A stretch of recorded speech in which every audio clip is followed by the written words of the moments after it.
If you buy or own a home, it's important for you to understand who is responsible for ensuring the electrical safety of your home. Stay right here, where I'll be joined today by Greg McHale of CSS Inspections, who's here to explain everything we need to know about the Electrical Safety Authority.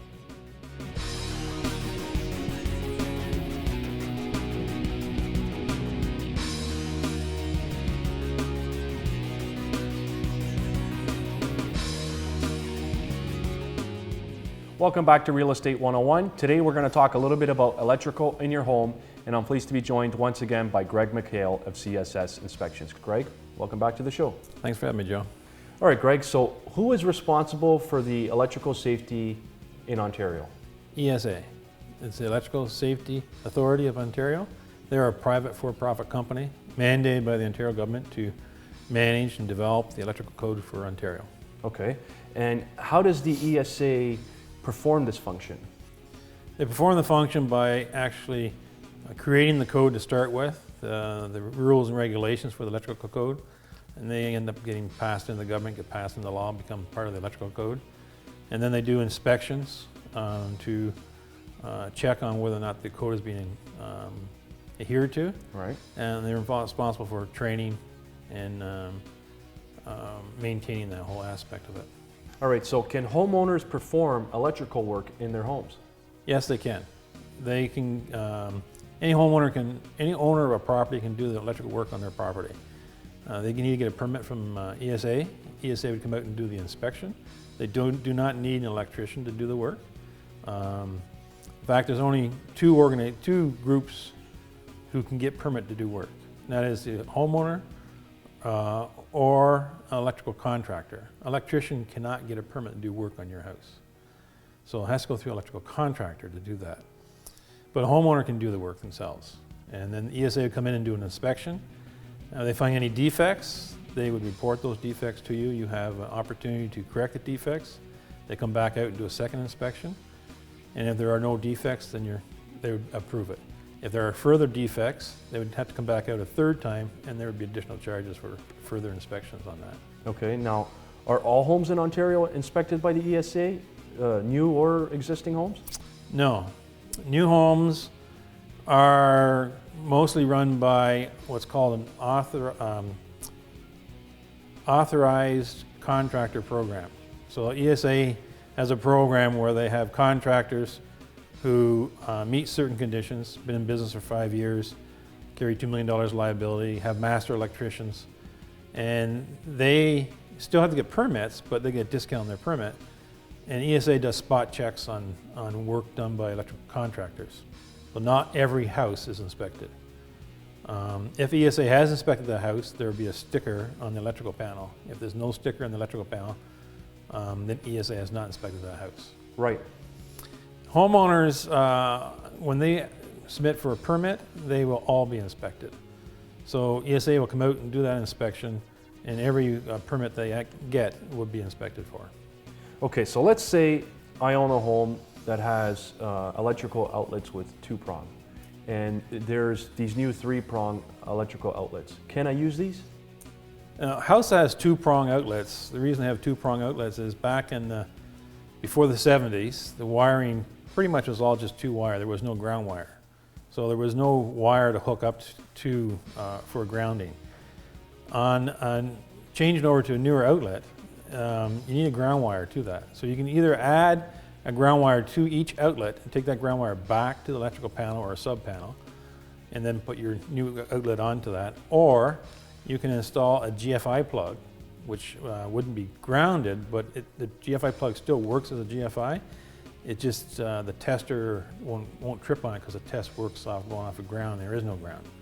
All right, so let's say I have aluminum wiring in my home. Should I be concerned? Yes and no. Aluminum wiring came out in the 70s to try and save some money, apparently. I bought a house during those time period and I asked for it to be upgraded from aluminum to copper. It was $50. So there wasn't a big savings in having a house built with aluminum wiring. But the aluminum, if it was installed properly, then there may be no problems to it. But a lot of times, back in the 70s, we didn't have special outlets and switches to meet aluminum requirements. So there likely is problems.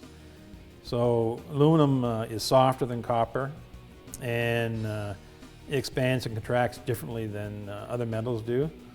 So as the current passes through aluminum wiring, then the junction points, they expand and contract at different rates. So actually the screws can come slightly loose, and then when they become loose, you get some kind of corrosion in place, arcing, and then you can get fires. Typically what happens is that actual aluminum wiring will start to burn a little bit, gets heated, and the insulation will flake off on it. Right. And the bigger problem with aluminum wiring is if you're trying to sell your house, or you're buying a house with aluminum wiring, is insurance companies. And insurance companies drive a lot of issues which may not be a real physical issue. So the insurance company would typically ask you to have an ESA inspection done and then correct any problems. Some insurance companies won't insure the house, or they'll have higher rates of insurance if more than 60% of the circuitry is aluminum wiring. And it really comes down to the insurance company. If you went and talked to a different insurance company, they would have slightly different requirements to it. All right, so let's say I have a fuse panel in my home as opposed to a breaker panel. Can this pose problems when trying to sell my home? Yes, it can.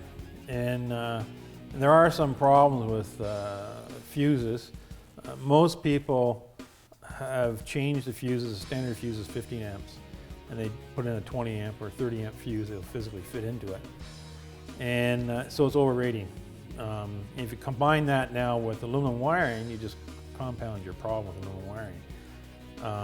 A lot of times the fuse panel, the brackets and that are all plastic, and over time they become brittle and they crack and they break, and they don't hold fuses in properly. And again, this is an area where insurance companies play a big role. So if your fuse panel is 60 amps, then your insurance company won't insure it. They'll force you to change 100 amps. And that's going to cost you between $1,200 and $1,500 to change over. And even if it is 100 amps, the insurance companies are going to try to encourage you to change it over to breakers, or have ESA again come in and do an inspection on it. And then you'll have to put what's called fuse ejectors inside the fuse holders. So a blue one it's a piece of plastic goes inside the fuse holder. The blue one would be 15 amps. You can only put a 15 amp fuse in it. You try to put 20, it won't fit. So that tries to ensure that you don't max or overrate the circuitry on it.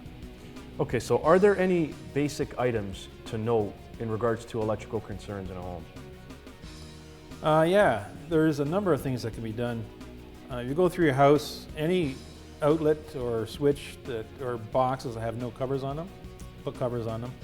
They're inexpensive. The covers help to prevent fires, also help to prevent unauthorized access by younger people.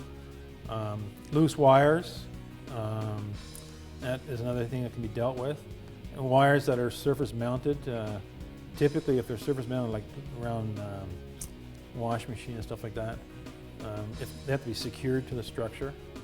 Most time they have to be BX or metal sheath cables if they're surface mounted. And you have to have access. So like your electrical panel, you need 3 feet unobstructed access to it. And even your outlets and switches should have unobstructed access to it. Now, unobstructed access being that no building component could be covering it up. So you can't have a shelf in front of the switch or something like that. If you're using an outlet, you can have a bookcase in front of it, that's fine, but you can't have part of the building, say like a built-in fan assembly in front of an outlet, so you can't actually plug into the outlet because the fan's in the way. Yeah. All right, so on a final note, where can homeowners go to get more information on performing electrical work on their home? Well, they can go to the ESA's website at esasafe.com, and they have a lot of information on there dealing with electrical issues. You can actually go through and read what the electrical code is. There are a number of helps in books and that, like Home Depot and Lowe's have books out there. One of the good ones is Book 1, Ontario Simplified Wiring. It's a very, very good book.